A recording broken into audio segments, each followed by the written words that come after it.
Hi guys, and welcome back to my YouTube channel, and welcome back to another Sims 4 speedbuilding video. So as you can probably tell from the title of this video, today I'm going to be attempting to do the 8 Sims starter house challenge. And what that basically is you get 8 Sims, like you create a household with 8 Sims, and you basically build a house with the budget that you are given with the 8 Sims. So I think it's around 32,000 simoleons, something like that. I'm not completely sure. It's around that kind of price range. And it's actually really difficult. In the past, I've done 4 sim starters and 5 sim starters, but I've never actually done the 8 sim starter, and it was really difficult, and I definitely struggled when I was doing this, but I did have a lot of fun, and I really do like the way it turned out. One thing that I really do like about this house is it's really easy to kind of extend if you would like to. So when your Sims earn a little bit more money and they've got a little bit more cash to do more with their house, you can really just extend this house and make it bigger to suit more 8 Sims, because the house is very small, I will admit that, but I couldn't really make it any bigger with the price range. So when your Sims get a little bit more money, they can definitely just extend this. And the way that I structured it, I feel like it's a really easy house to kind of extend and just make into more of a home than just a house. Because obviously I was working with a budget, I couldn't clutter it up as much as I normally would. I absolutely love cluttering my houses, and I really struggled because I couldn't really do it that much in this one where I was sticking to the budget. And cluttering is actually, it costs quite a lot of simoleons when you actually do it, but you never actually realise it. Like a tissue box might be like 40 simoleons, but you don't actually realise. I'm not actually sure about the price of a tissue box, I just use that as an example, but it was definitely hard, but I did really enjoy it. So like I said, this is for 8 Sims, and so there is actually 4 bedrooms in this house. All of the Sims that live in this house will have to share a bedroom. There is a parent's bedroom with a double bed, and then there is 2 rooms that kind of have 2 single beds in, so they can either be 1 room for children and 1 room for teenagers, or 2 rooms for children, or whatever you want. So there is 2 other rooms which kind of have normal sized beds for either a teenager or a child in, and then there's 1 more bedroom on the other side of the hallway which is for toddlers, and that has 2 toddler beds in. And then downstairs there is actually an empty room. Now when I initially went in and built this, I was kind of thinking that the downstairs room would more be like a toy room and somewhere for the kids to play and have all their toys. As the bedrooms are really small, there isn't many toys in them. I think there's only toys in the toddler's bedroom and not the children's bedroom or the teenager's bedroom.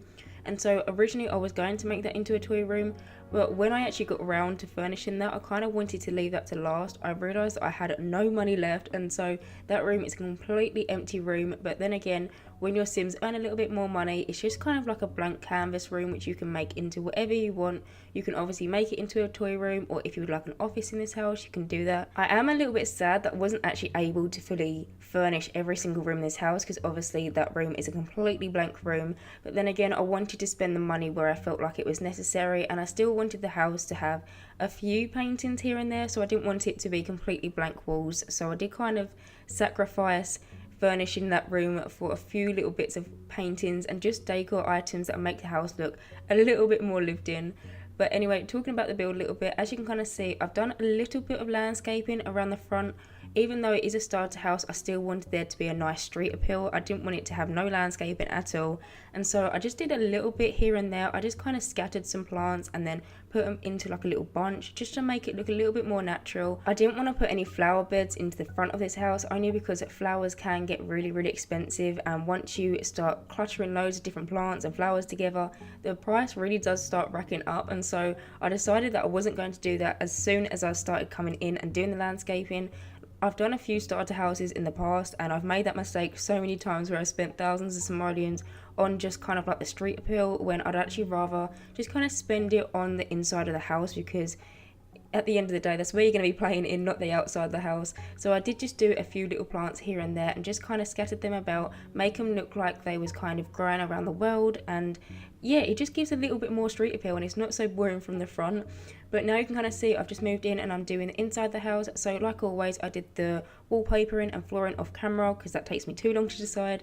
And I'm actually starting off with the kitchen. So the kitchen is very small, but it has everything in there that your Sim would need. It's got a fridge, it's got an oven, it's got some counter spaces, and it's got a sink. There's not really much else to it. It's also got a bin as well. It's just got everything. It's basically just a basic kitchen. I didn't want to spend loads of money on the kitchen just because counters are really expensive, and half the time your Sim only ever tends to use the same 1 or 2 counters, and so I didn't feel like it was very necessary. So it is just kind of placed at the back of the build.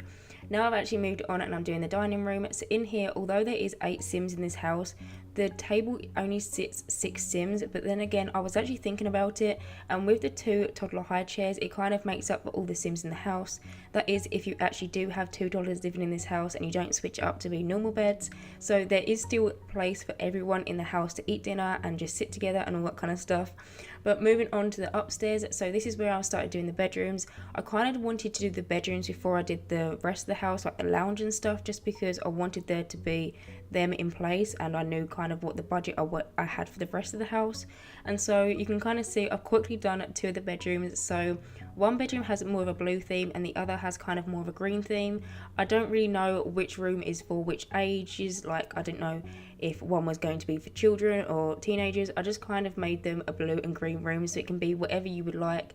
And now I'm moving on to the parents' bedroom. So their bedroom's actually quite big, and I actually do go back into that room and I just add a mirror because I kind of realised that there was no chest of drawers in this house, so I kind of needed a mirror at least. Even though there is some in the bedroom, I still thought it would be nice to have just a kind of standalone mirror. Now I've moved on and I'm doing the little toddler's bedroom. So like I said, this is probably the room that has the most stuff in it. It's just got a little teddy bear, a toy box, and then a little potty for the toddlers to use. This house does also have 2 bathrooms as well. Where there is 8 Sims, I knew that multiple Sims would probably need to go to the toilet at the same time or just use the bathroom in some sort of way. And so there was a little kind of 4 tile space, and so I just made it into 1 small bathroom and then 1 bigger bathroom. The small bathroom only has a little toilet in there and a sink, but then again, if you've got 1 Sim that needs to go to the toilet and then you've got another Sim that needs to have a shower, your Sims can do both in separate rooms, and I just thought it was necessary as well for an 8 Sim starter. Now moving down to the downstairs of this house, so I'm just doing the little lounge room. In here I just have 2 3-seater sofas and then a big TV and a little fireplace, and then I do just also furnish the little hallway as you walk in through the front door. But anyway guys, I'm going to actually end this voiceover here. As always, I hope you enjoyed watching me build this 8 Sim starter house, and as always, if you do like my content then please subscribe, and hopefully I will see you in my next Sims 4 speed building video. Bye guys!